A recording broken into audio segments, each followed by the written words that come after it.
प्रेम हे प्रकाशात फुलतं असं आपण मानतो, पण काही प्रेमसंबंध असे असतात जे केवळ अंधाराच्या सावलीतच जिवंत राहतात. आपण जेव्हा एकटे असतो तेव्हा आपल्याला वाटतं की आपल्या आजूबाजूला कोणीच नाही, पण कधीकधी आपल्याच सावलीच्या मागे कोणीतरी लपलेलं असतं.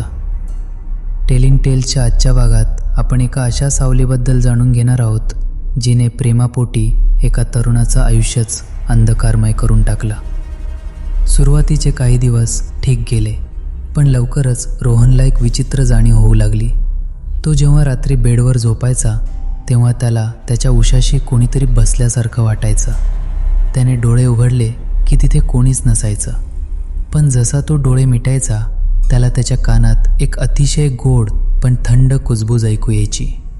आज खूप उशीर झाला ना यायला. रोहनला वाटलं की कामाच्या ताणामुळे त्याला भास होत आहेत, पण एक रात्र अशी आली जेव्हा सगळंच बदललं. रात्रीचे साधारण 2 वाजले असतील. बाहेर पाऊस पडत होता.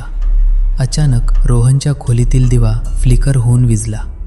संपूर्ण खोलीत गडद अंधार पसरला. त्या अंधारात रोहनला त्याच्या खोलीच्या कोपऱ्यात एक आकृती दिसली. ती एका मुलीची सावली होती. दिसायला ती मानवी आकृती होती, पण तिला चेहरा नव्हता. ती सावली हळूहळू रोहनच्या दिशेने सरकू लागली. रोहन भीतीने गार पडला, पण त्याच्या शरीराची हालचालच होत नव्हती.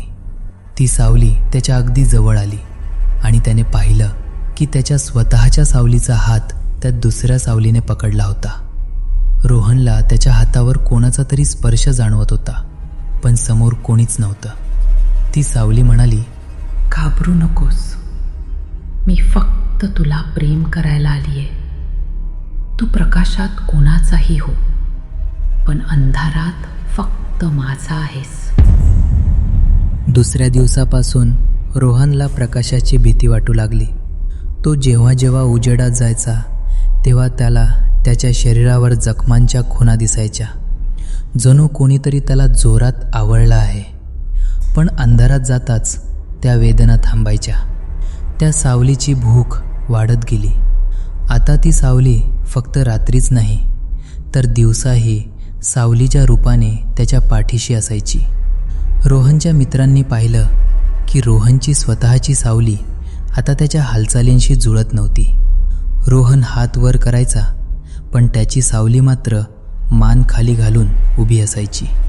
एके रात्री रोहनने हिम्मत करून खोलीचा दिवा चालू ठेवण्याचा प्रयत्न केला. त्याने टॉर्च लावली, पण त्या सावलीने टॉर्चचा प्रकाशच गिळला. त्या रात्री रोहनच्या ओरडण्याचा आवाज अख्ख्या इमारतीने ऐकला. सकाळी जेव्हा लोकांनी दरवाजा तोडला तेव्हा रोहन तिथे नव्हता. तिथे फक्त भिंतीवर एक मोठी गडद मानवी सावली कायमची कोरली गेली होती आणि त्या सावलीच्या बाजूला एका मुलीच्या हाताचा ठसा उमटला होता.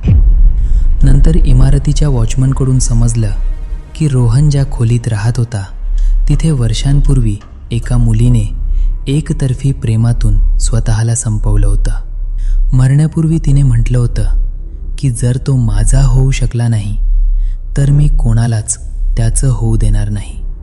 तिची ती इच्छा आता सावलीच्या रूपात त्या खोलीत येणाऱ्या प्रत्येक तरुणाचा बळी घेत होती.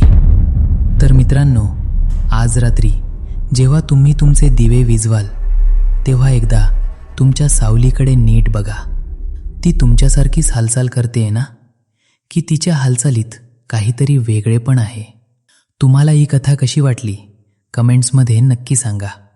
उद्या पुन्हा भेटूया अशाच एका थरारक अनुभवासह.